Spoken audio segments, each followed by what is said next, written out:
भारत ने 11 मार्च को अग्नि 5 मिसाइल का कामयाबी के साथ टेस्ट कर लिया है, लेकिन भारत की इस कामयाबी ने अमेरिका के टॉप वैज्ञानिक को आग बबूला कर दिया है।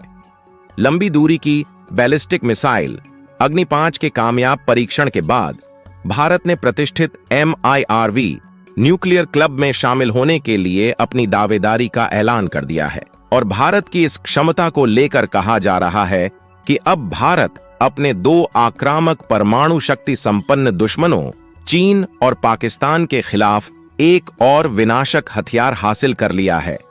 भारत अब MIRV टेक्नोलॉजी वाले देशों के विशिष्ट समूह में शामिल हो गया है जो चीन की मौजूदा डिफेंस। हालांकि भारत की नीति हमेशा से यही रही है कि वो पहले परमाणु बम का इस्तेमाल न करेगा, लेकिन एक्सपर्ट्स का कहना है कि MIRV टेक्नोलॉजी हासिल करने के बाद भारत आगे बढ़कर भी परमाणु हथियारों का इस्तेमाल अपने दुश्मन के खिलाफ कर सकता है। भारत की क्षमता से बौखलाए अमेरिकी वैज्ञानिक। जैसे ही भारत के राष्ट्रपति और प्रधानमंत्री ने स्वदेशी रूप से विकसित अग्नि 5 के परीक्षण की सफलता की घोषणा की, ठीक वैसे ही दुनिया भर के एक्सपर्ट्स अपनी अपनी प्रतिक्रियाएं देने लगे।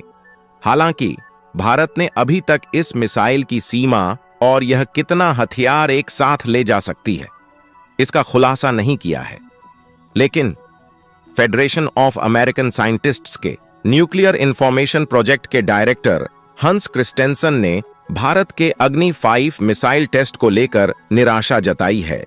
क्रिस्टेंसन ने कहा, स्टार्ट MIRV प्रतिबंध से दूर जाने का अमेरिका और रूस का निर्णय कम बुद्धिमानी भरा लग रहा है, क्योंकि अब ज्यादा से ज्यादा देश MIRV हासिल करने की कोशिश कर रहे हैं। 2021 में एक लेख में उन्होंने कहा था कि अगर भारत अपनी बैलिस्टिक मिसाइलों के ऑन ऑपरेशन के लिए MIRV क्षमता हासिल करने में कामयाब हो जाता है, वह कम मिसाइलों के साथ अधिक लक्ष्यों पर हमला करने में सक्षम होगा। उन्होंने कहा था कि यदि किसी भी देश को विश्वास है कि भारत संभावित रूप से पाकिस्तान के खिलाफ पहला हमला या महत्वपूर्ण हमला कर सकता है, तो एक गंभीर संकट परमाणु हमला हो सकता है। MIRV टेक्नोलॉजी के साथ भारतीय मिसाइलें दुश्मन के मिसाइल लॉन्च होने से पहले ही उसके ठिकाने को ध्वस्त कर देंगी और इस टेक्नोलॉजी से बने हथियार भारत के सबसे प्रमुख हथियार बन जाएंगे, क्योंकि भारत इससे अपने होने वाले नुकसान को काफी कम कर सकता है। इसके अलावा भारत के नीति निर्माता युद्ध की संभावित परिस्थितियों में पाकिस्तान के हथियार भंडार को पहले ही निष्क्रिय कर सकते हैं। क्रिस्टेंसन की माने तो MIRV क्षमता भविष्य में भारत को अपने परमाणु भंडार में वृद्धि करने में काफी ज्यादा मदद करेगी, खासकर यदि इसकी प्लूटोनियम उत्पादन क्षमता गैर सुरक्षित ब्रीडर रिएक्टरों का उपयोग कर सकती है, जो वर्तमान में निर्माणाधीन है। भारत तेजी से बनाएगा परमाणु हथियार। मीडिया रिपोर्ट्स में दावा किया गया है कि भारत के पास करीब 700 किलोग्राम लगभग 150 किलोग्राम प्लस या माइनस हथियार बनाने लायक प्लूटोनियम है, जो 138 से 213 परमाणु हथियारों के निर्माण के लिए पर्याप्त है। International panel on fissile materials 20 की हालांकि सभी सामग्री को अभी परमाणु हथियार में बदला नहीं किया गया है, लेकिन ऐसा अनुमान है कि भारत ने 160 परमाणु हथियार का उत्पादन किया है। वर्तमान में विकसित की जा रही नई मिसाइलों को हथियारों से लैस करने के लिए भारत को ज्यादा से ज्यादा परमाणु हथियारों की जरूरत होगी, लिहाजा भारत तेजी से अपने परमाणु हथियारों के भंडार को बढ़ाएगा।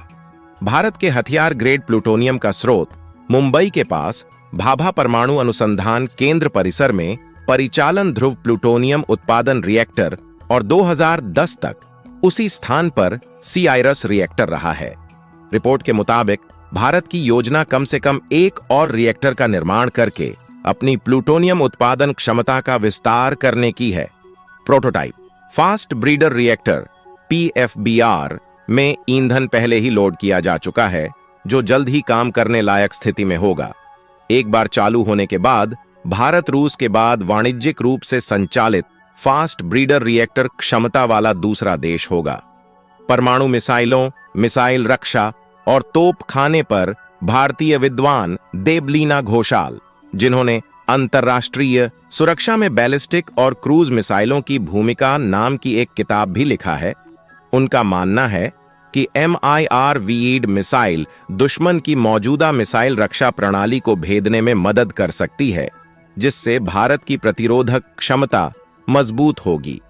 दोस्तों, यह जानकारी अच्छी लगी हो तो कमेंट में जय हिंद जरूर लिखें।